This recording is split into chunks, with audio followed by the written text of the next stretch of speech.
tayo kung paano tayo magpintura ng bakal mga repaps. Meron tayo swing arm dito na tinanggalan ko na ng pintura. Pero kung stock paint pa to, is need natin itong mag-recta na sa ating spray filler. Pero ngayon, ang gagawin natin is mag-epoxy primer muna tayo dahil wala nang pintura to. So, diretso na tayo sa epoxy primer mga repapips.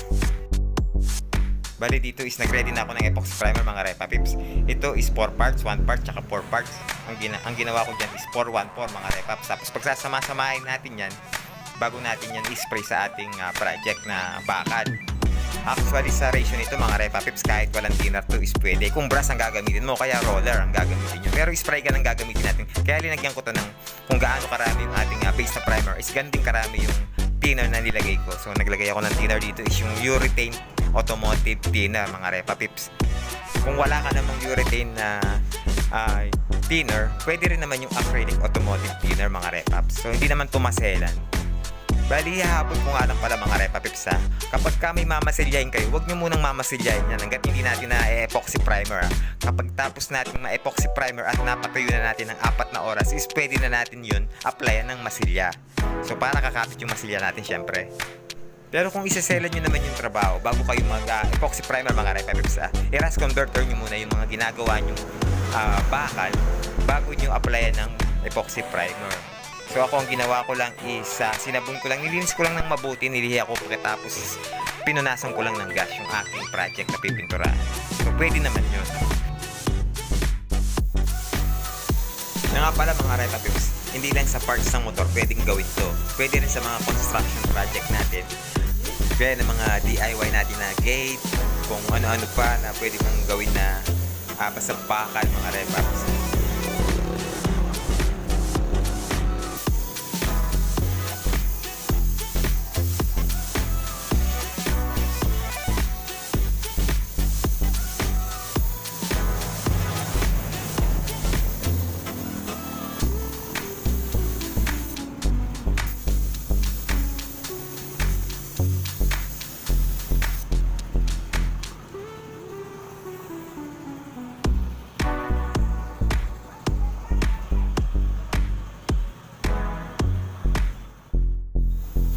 Bali dito isa, binaliktad ko lang yung ating swing arm para ma-spray ng maayos yung ating pangilalim na parts ng ating pinipinturahan.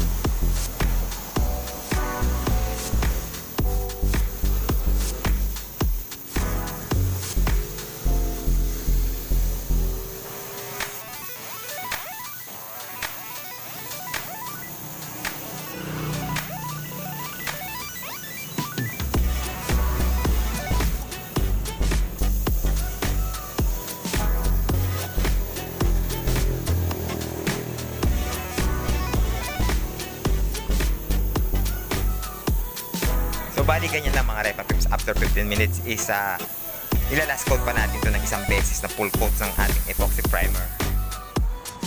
Bali after ng 4 hours ng pagpapatuyo mga repapips, is minasilya ko na ito. Kung mapapansin nyo, is minasilyahan ko na yung may mga uka-uka na parts para magpapantay siya doon sa may uka-uka. So actually may butas pa nga yun mga repapips, tinakpan ko na lang ng masilya. Pero okay lang kasi hindi naman to maselan na trabaho. Kumbaga, sample lang. Pang sample lang naman natin to. Pagkatapos nito is niliya ko to ng 400 grit na papel diliya. Pagkatapos is mapapatuyin lang natin at a-apply na naman natin ng epoxy primer sa may bandang minasilyan lang natin para matakpan yung ating masilya dyan mga repaps.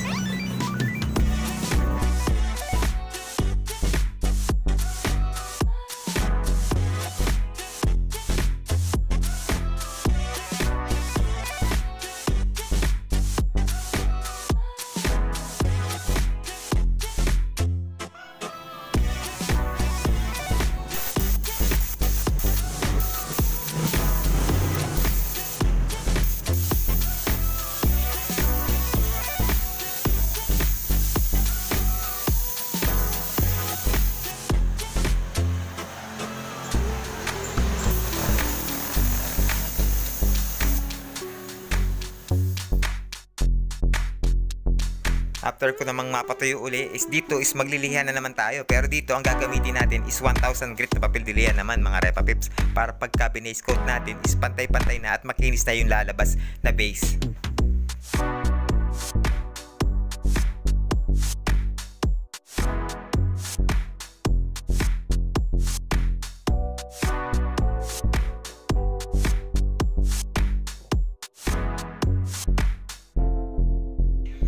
after ko namang mapino is inumpisahan ko na itong bugahan ng base color. So, triple coat yung ginawa ko dito at nag-interval ako ng tig 15 minutes bawat coat.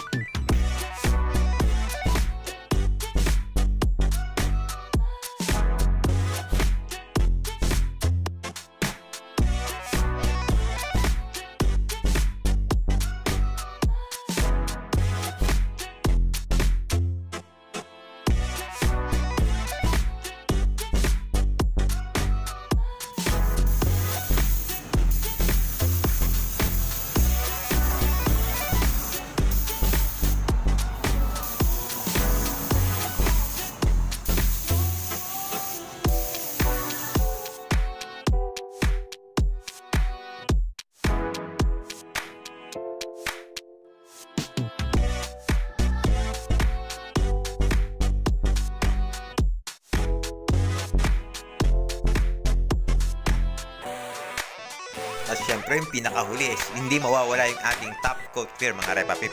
Kaya nagtimpla na ako dito ng ating top coat na K92.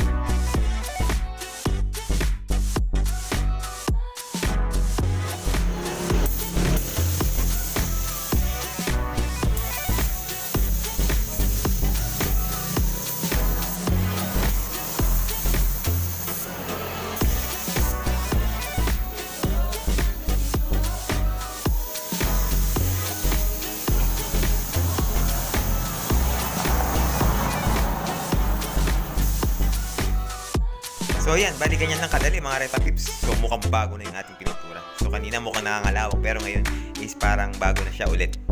At syempre kung bago ka lang din dito sa aking channel, is huwag mong kakalimutang mag-subscribe, like at pag-share mo na rin yung video na to para makatulong tayo sa iba nating mga Repapips.